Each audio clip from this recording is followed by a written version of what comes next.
Some time ago, I was using Discord as I normally would when I noticed a new feature – game servers. Need a game server? Create one on Discord. Terraria, Counter-Strike, Factorio, and Minecraft. And as a Minecraft player myself, I joined forces with my friend and we hopped on a Discord Minecraft server.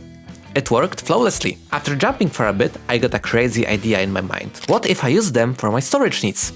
Everyone loves storage, but it costs more and more every single day. Why spend our precious shekels when we can just steal? Alright, the idea is extremely simple. I want to be able to make every Minecraft server to work as a file host. I want to be able to drag a plugin directly into the folder and then boom boom, I can upload files. This was my initial idea, unaware of all the complications I will have later on. Why am I even doing this? Isn't it better to store files, I don't know, on a hard drive? Or just upload them? The truth is that some file hostings have a feature called the unlimited storage, where they give you supposed unlimited space if you use it for a Minecraft world. One of them, technically, is Shockbyte, the provider that Discord uses. But you can't artificially inflate file size for any purpose, you can't store backups in the server files, you can't store files in the customer server that are not actively in use for the game server. Technically, my idea doesn't break any of those guidelines, so I should be fine. Obviously, you shouldn't abuse this with any service provider. For the video itself, most of my heavy testing will be done locally, but be warned that overusing this might lead to unpleasant consequences. Aside from that, I guess we can go to work. There are a couple of ways one could store data on a Minecraft server. The most simple one is just simply dragging a file into the FTP and having it just on here. But first of all, it breaks the third rule. Second of all, it's just plain boring. We are not using Minecraft for that. We could also take a block and fill it data directly. Then we would have a block having a file inside. It would probably be extremely effective, but it would be really boring.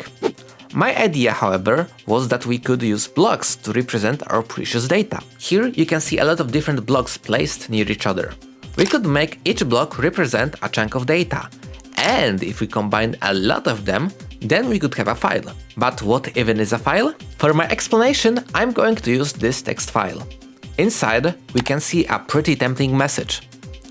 How is it made that this file contains a text? Computers operate using binary, which are zeros and ones. 0 means the electricity doesn't go through, and 1 means it goes through. If we combine a lot of zeros and ones, we can represent different values. For example, 101 is 5 and 1101 is 13. Those zeros and ones are then combined to the blocks of 8 called bytes. If we use software to inspect those values, for example HXD, then we can notice a pattern. Each letter is 1 byte. For example, capital I is 49 in hexadecimal, which is 73 in our numbers that we commonly use, and 01001001 in binary. Combining all of the symbols we get from different bytes gives us a text that we commonly see. If we have 256 different values, then instead of writing them as numbers, we could store them as anything we want. We just need to remember that a certain value means another value. In that case, we could use blocks. If we imagine that an oak log is equal to 01001001 and oak planks are equal to 01100110, then by placing an oak log and an oak plank, we could write if, just as in the example mentioned before. So my first goal was to make a list of all blocks that we could use to store data.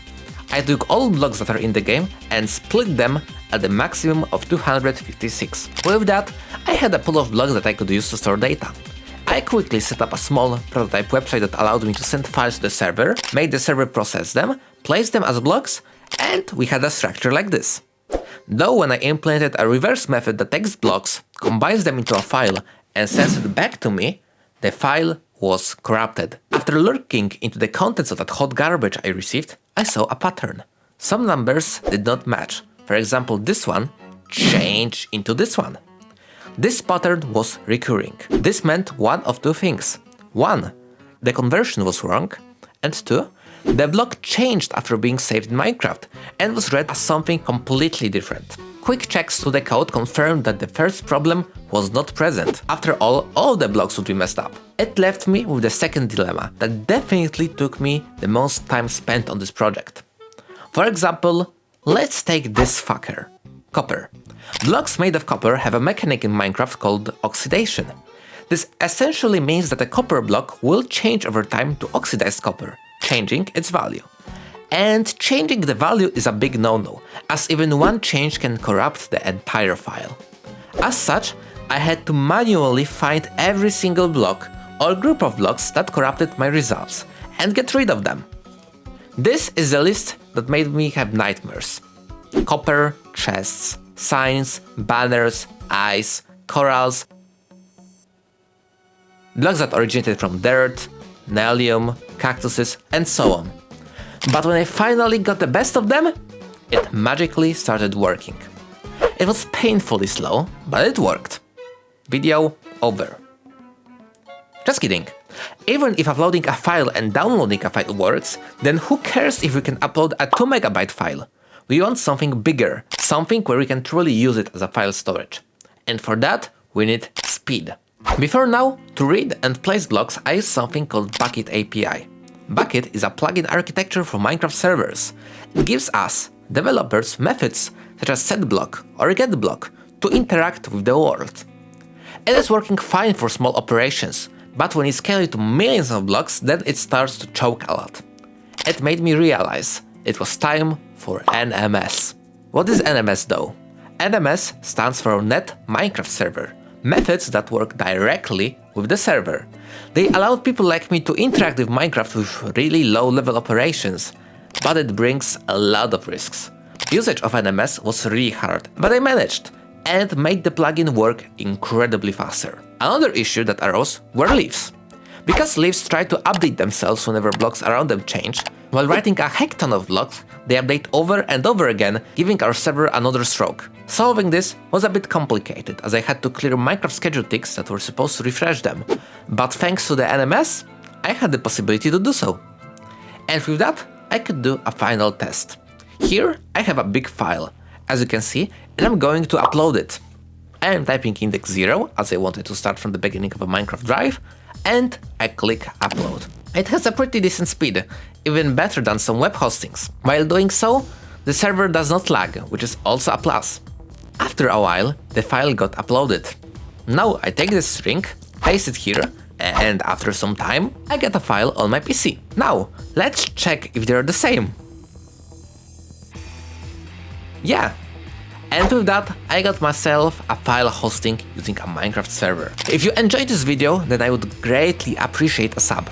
If you have any ideas how I can improve my future videos or what I could make next, then leave them in the comments. If you want to try this on your own, then the link is in the description down below. That's it from me. Have a great day!